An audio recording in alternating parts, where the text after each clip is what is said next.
tersangka akan kita jerat dengan pasal penipuan penggelapan serta Undang-Undang Malinor. Dari mana duitnya? Dari mana duitnya? Saya butuh duit 1 triliun. Bisa. Mau Anda patungan? Mau. Di tengah gemerlap dunia dakwah Indonesia, nama Ustadz Yusuf Mansur pernah bersinar begitu terang. Dikenal dengan ceramahnya yang penuh semangat dan ide-ide bisnisnya yang inovatif, ia menjelma menjadi sosok inspiratif bagi banyak orang. Namun, sorotan publik tertuju pada sisi lain kehidupannya. Sebuah badai investasi berkedok sedekah menerjang, menyeret namanya ke pusaran kontroversi. Motor berapa dijual? 7 juta. Kalau dikali 10, 70. La ilaha illallah Muhammadur Rasulullah. Nggak percaya, kafir. Jam An-Nur Khatib atau yang lebih akrab disapa Ustadz Yusuf Mansur lahir di Jakarta pada 19 Desember 1976. Tak banyak yang tahu di balik kesuksesannya kini tersembunyi pahit getir kehidupan masa lalu. Sempat mencoba berbagai bisnis, ia justru terjerat hutang hingga harus merasakan dinginnya tembok penjara di usia yang sangat muda, 20 tahun. Sebuah titik balik hadir ketika ia bertemu dengan seorang polisi yang membukakan jalannya ke dunia LSM. Di sanalah ide-ide kreatifnya mulai tertuang, salah satunya melalui buku Wisata Hati Mencari Tuhan yang Hilang. Siapa sangka, buku yang lahir dari balik jeruji besi ini justru menjadi pembuka gerbang popularitasnya. Undangan demi undangan mengisi acara bedah buku dan ceramah pun berdatangan. Sejak saat itu, Yusuf Mansur mulai melebarkan sayapnya, mendirikan yayasan, pesantren, hingga berbagai lini usaha.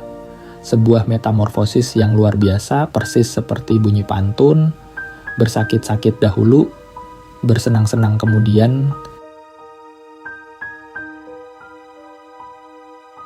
Kehidupan pribadi Ustadz Yusuf Mansur juga tak luput dari perhatian. Menikah dengan Siti Maimunah pada tahun 2002, ia dikaruniai 5 orang anak yang soleh dan solehah. Tak hanya itu, darah wirausaha dan jiwa dakwah sang ayah ternyata mengalir deras dalam diri anak-anaknya. Wirda Mansur, contohnya, di usia muda telah memegang tampuk berbagai bisnis dan dikenal sebagai sosok yang inspiratif. Seolah pepatah buah jatuh, tak jauh dari pohonnya benar-benar terwujud dalam keluarga ini. Bahkan di tahun 2009, Wirda telah menjabat sebagai Direktur Utama di perusahaan PT Wirdamai Group Indonesia. Sebuah bukti bahwa didikan dan nilai-nilai keluarga memiliki peran penting dalam membentuk generasi penerus.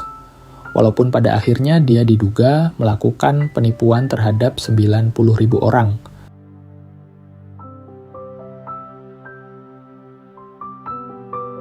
Tahun 2020, nama Ustadz Yusuf Mansur kembali mencuat, namun kali ini dengan kabar yang kurang sedap. Tuntutan 5 miliar rupiah atas dugaan masalah investasi mengguncang publik. Ustadz menjanjikan income, bagi hasil, dan ada aset. Namun, ini hanyalah awal dari badai yang lebih besar. Pada Desember 2021, luka lama kembali menganga. Program kerjasama pembangunan hotel dan kondotel di Tangerang yang ditawarkan sejak tahun 2012 silam ternyata tak kunjung menemui kejelasan. Para investor merasa diabaikan, hak-hak mereka seolah tak berujung pangkal. Belasan orang yang merasa menjadi korban akhirnya memilih jalur hukum, melayangkan gugatan perdata ke Pengadilan Negeri Tangerang. Bukti-bukti berupa sertifikat dan catatan transaksi pun turut dilampirkan sebagai penguat tuntutan. Mereka menuntut pengembalian seluruh materi dan imaterial yang telah dijanjikan. Sebuah ironi yang pahit di balik citra seorang tokoh agama yang sukses, tersembunyi cerita pilu para jamaah yang berharap keberkahan, namun justru merasa dirugikan. kita berharap keadilan segera berpihak pada mereka.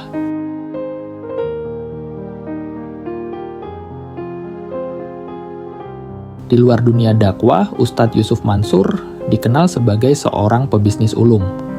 Investasi saham, jaringan restoran Warweng Steak and Shake, bebek Haji Slamet, steak obong yang mempekerjakan ribuan karyawan, dengan nilai transaksi mencapai ratusan miliar per tahun, hingga platform pembayaran digital PayTrend dengan jutaan pengguna, adalah sebagian dari kerajaan bisnisnya. Melihat gurita bisnis dengan penghasilan yang fantastis ini tentu menimbulkan pertanyaan besar di benak publik. Bagaimana mungkin dengan kekayaan yang melimpah masih ada cerita tentang korban investasi dari sang ustadz? Sebuah paradoks yang sulit dipahami, sebuah teka-teki yang belum terjawab sepenuhnya.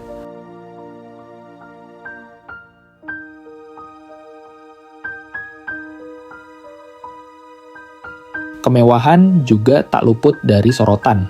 Koleksi kendaraan mewah seperti BMW seri 7 yang harganya miliaran rupiah, Toyota Alphard, hingga Mercedes-Benz E-Class seolah menjadi simbol kesuksesan materi seorang Ustadz Yusuf Mansur.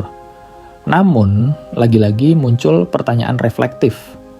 Apa arti semua kemewahan ini jika pada akhirnya justru menimbulkan masalah dan mengecewakan banyak orang?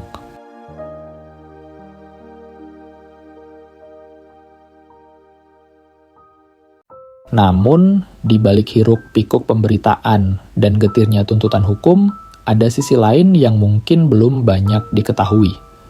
Informasi yang beredar menyebutkan bahwa Ustadz Yusuf Mansur telah dan terus berupaya untuk menyelesaikan permasalahan ini, mencari solusi terbaik untuk mengembalikan kerugian yang dialami para investor. Jalan ini tentu tidak mudah, penuh tantangan, dan membutuhkan waktu.